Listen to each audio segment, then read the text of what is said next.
responder eso estamos en contacto con Juan Fernando Flores, que es el líder de la bancada oficialista en la Asamblea Nacional. Diputado Flores, ¿cómo le va? Lo saluda Darío Misraji. Buenas tardes y muchas gracias por la oportunidad de la invitación. Un gusto poder conversar con ustedes desde el Ecuador. Diputado, quiero empezar por lo mismo que empezábamos la entrevista anterior con justamente un representante de lo que sería el correísmo. Hubo una denuncia vertida por el vicepresidente del Consejo Nacional Electoral en relación a supuestas irregularidades en Guayas. ¿Hubo irregularidades en el referéndum? ¿Eso es lo que están denunciando ustedes?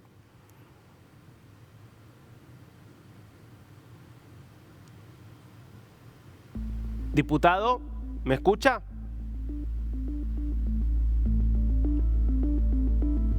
A ver, no sé si ha muteado por ahí por accidente la cámara.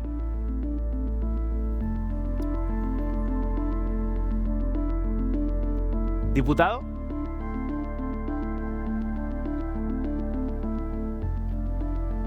A ver, estamos viendo si podemos restablecer.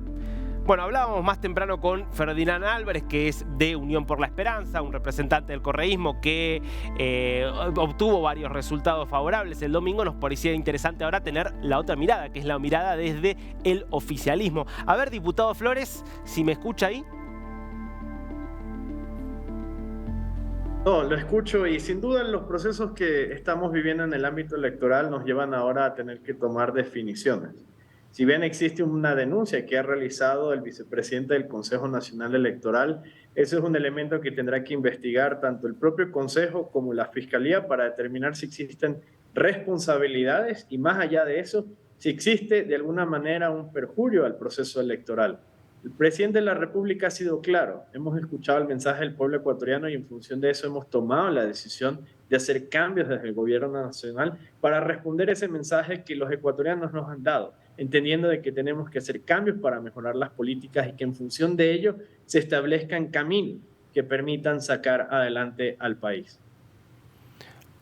Perfecto. Ahora, la denuncia en sí es bastante grave. Digo, cuando uno se introduce la palabra fraude, irregularidades, se asusta. Me interesa tener una respuesta certera de su parte. ¿Usted cree que los resultados específicamente del referéndum son confiables y entonces son los que son y ganó el no en las 8 preguntas? ¿O ustedes creen que existieron irregularidades que deberían entonces revisar el resultado de las elecciones?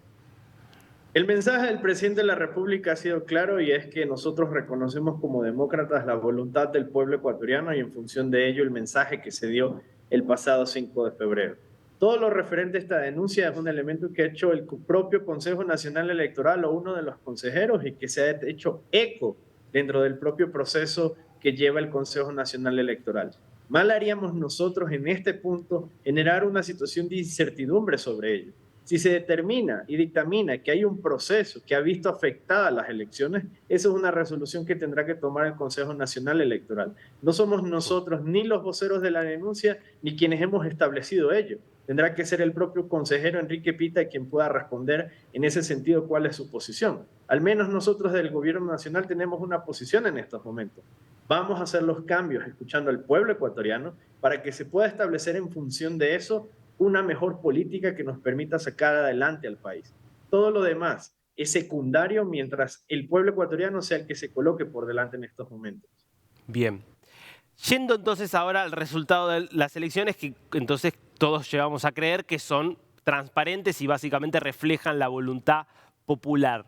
¿Cómo es posible que le haya ido tan mal al gobierno? ¿Cómo es posible que las 8 consultas hayan sido rechazadas, siendo que algunas parecen incluso tener un consenso bastante claro de parte de la población? Digo, como por ejemplo el caso de la extradición de delincuentes. ¿Por qué es tan grande el rechazo que está generando hoy el gobierno de Lasso? Pueden ser procesos que tienen que ver directamente con errores en las políticas que se han tomado y que la gente convirtió el propio proceso en un plebiscito sobre el gobierno o no. Nosotros ahí no podemos entrar en debatir cada una de las posiciones que la gente tomó a la hora de decidir su voto, pero en función de ello lo que nosotros hemos escuchado es que existe en estos momentos justamente un disgusto por parte de la ciudadanía hacia cómo se han venido manejando las políticas del gobierno nacional. Por eso, en función de ello, nosotros consideramos que lo propio es hacer los correctivos necesarios y los cambios que permitan que podamos restablecer una ruta que la ciudadanía sienta como suya y que a su vez eso responda al clamor popular. Si entramos en el debate sobre si la pregunta, siendo importante, igual recibió o no recibió el voto, vamos a generar consideraciones que posteriormente no van a tener cabida dentro del propio proceso que estamos viviendo en estos momentos en el Ecuador. Y que sí, es el debate de confrontación que nos quieren llevar en estos momentos algunos sectores políticos, cuando nuestro llamado es a la unidad, a un solo diálogo y a establecer una hoja de ruta que nos permita en una misma mesa establecer un camino en función de ello. Diputado, hay un sector importante de la oposición que está pidiendo que ante la derrota sufrida por el gobierno, Lasso o bien renuncie o bien llame a elecciones anticipadas. ¿Qué piensan desde el oficialismo de estos pedidos? La realidad es que quienes esperan que se adelanten las elecciones bajo el esquema de la muerte cruzada, que es un elemento constitucional que está en nuestro país, se van a quedar con las ganas. Nosotros, cuando llegamos al poder, lo hicimos para hacer cambios necesarios y que la ciudadanía tenga la oportunidad de que se generen justamente oportunidades para ello. ¿Por qué a la primera caída nosotros tenemos que irnos del poder? Y sobre todo, ¿por qué nos llama la atención esto? Porque quienes están haciendo el mensaje de la salida son sectores distintos ideológicamente a nosotros, mayoritariamente representados por la centroizquierda y la izquierda. ¿Por qué cuando la derecha comete un error debe irse? ¿Por qué en el caso de las elecciones y los plebiscitos que se han llevado en otros países, ese no es el eco de voz? Yo creo que hay que tener mucho cuidado cuando la izquierda se hace de que ellos son la voz del pueblo, porque aquí además recordemos que sí, hay un resultado electoral. 51% dijo no, pero ¿y el 48% qué? ¿No cuenta? Esa ciudadanía tiene que sentirse abandonada, ya porque el 51 ganó, entonces ese 48 queda fuera del Ecuador. No, nosotros tendremos que hacer un trabajo para lograr ese convencimiento de la ciudadanía a que vuelva a tener la confianza en las decisiones que se están tomando y en el gobierno nacional. Así que en función de ello, elecciones adelantadas, no tenemos nada que adelantar. Lo que tenemos hoy es que generar cambios importantes en la política para que podamos empezar a resolver las necesidades del pueblo. Diputado, le hago una última pregunta. Absolutamente tiene el derecho el presidente a continuar con su mandato, es lo que establece la Constitución. Ahora, el presidente también es cierto que está muy debilitado, que hizo un llamado a un gran acuerdo nacional y que toda la oposición le dijo no, no hacemos ningún acuerdo. Entonces, políticamente, ¿cómo se sostiene hasta el final del mandato? Bueno, aquí hay tres elementos que hay que tener cuidado, estimados, y para quienes nos están viendo. Lo primero, el llamado se hizo a todas las organizaciones políticas. En la Asamblea Nacional solo están contempladas 7 organizaciones políticas, son 265, y muchas de las otras han decidido que sí van a acudir al diálogo. Lo segundo, de las 7 que están en el Parlamento, muchos han establecido que si no hay muestras de cambio, voluntad y que se escucha el pueblo ecuatoriano, no se van a sentar. El día de ayer se tomaron decisiones fuertes, difíciles, pero necesarias para hacer cambios dentro de las políticas del gobierno nacional. Y no son las únicas, vendrán más.